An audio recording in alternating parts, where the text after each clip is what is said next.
Washington, Reuters. The White House on Monday said a near-simultaneous release of a top Huawei executive and two Canadians detained shortly after her arrest was not a prisoner swap, but that their cases came up in a call between the Chinese and American presidents weeks before.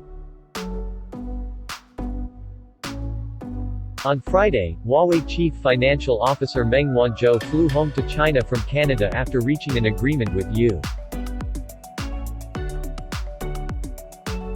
U.S. prosecutors to end the bank fraud case against her, a point of tension between China and the United States.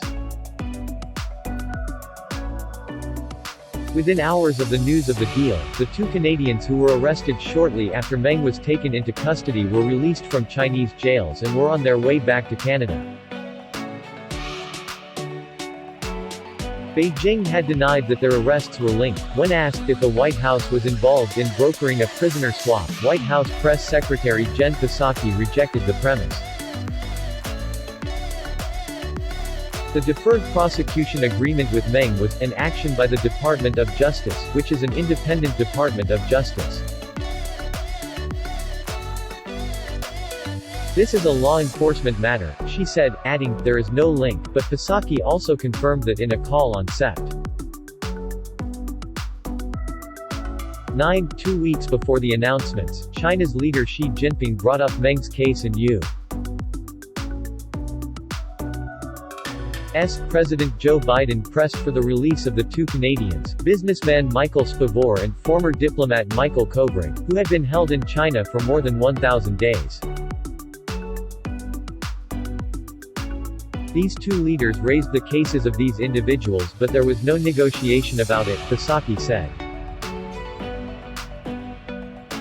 Separately, two American siblings prevented from leaving China since 2018 returned to the United States over the weekend, according to A.U.'s official. Cynthia and Victor Liu had been subject to an exit ban, despite not facing criminal allegations. Their father, former bank official and fugitive Liu Changming, is wanted in China to face fraud charges. Psaki said she had no information on whether Biden knew about the status of the negotiations between Meng's lawyers and the Justice Department. Meng had been arrested at Vancouver International Airport in Canada on a U.S. warrant, and was indicted on bank and wire fraud charges for allegedly misleading HSBC in 2013 about the telecommunications equipment giant's business dealings in Iran. The years-long extradition drama had been a central source of discord and increasingly rocky ties between Beijing and Washington, with Chinese officials signaling that the case needed to be dropped to help end a diplomatic stalemate. Ball in the U.S. court, Psaki emphasized the deal announced on Friday did not indicate a softening of U.S. concerns about Chinese behavior. Our policy has not changed, our policy toward China, Psaki said. We are not seeking conflict. It is a relationship of competition and we are going to continue to hold the PRC to account for its unfair economic practices, its coercive actions around the world and its human rights abuses, she said, using the acronym for the People's Republic of China. Earlier in September, China's Foreign Minister Wang Yi told Biden's climate envoy John Kerry in a virtual meeting that Washington needed to take practical steps to improve relations by responding to a list of demands, which included dropping the case against Meng. Right now, the ball is in the United States court, Wang told Kerry, according to a Chinese statement. But U.S. officials have rebutted any suggestion that Kerry or other administration officials had negotiated Meng's release with China for other concessions. Earlier in the week, she announced at the United Nations that China would not build new coal-fired power projects abroad, a pledge Kerry had been pressuring Beijing to make to help the world stay on course to meet the goals of the Paris Climate Agreement. We were not involved in their internal decision-making on it in any way, shape, or form, a White House official told Reuters of the Justice Department's process.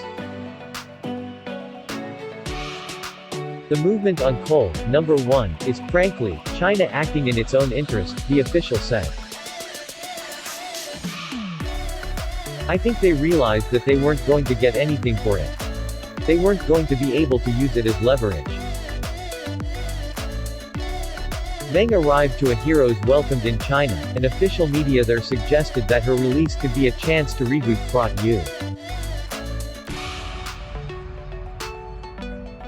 China ties. While some Republican senators criticized the Biden administration for giving in to Beijing's demands, analysts said that didn't add up. I believe that the deal that the PRC made to get Meng released was on the table during the Trump administration. She had to acknowledge wrongdoing and ultimately that is what she did. I don't see capitulation, said Bonnie Glaser, an Asia expert at the German Marshall Fund of the United States, a think tank. The Justice Department says it is still preparing for trial against Huawei. Reporting by Alexandra Alper, Steve Holland, Michael Martina, Jeff Mason, David Brunstrom and Simon Lewis. Editing by Jonathan Otis and Heather Timmons.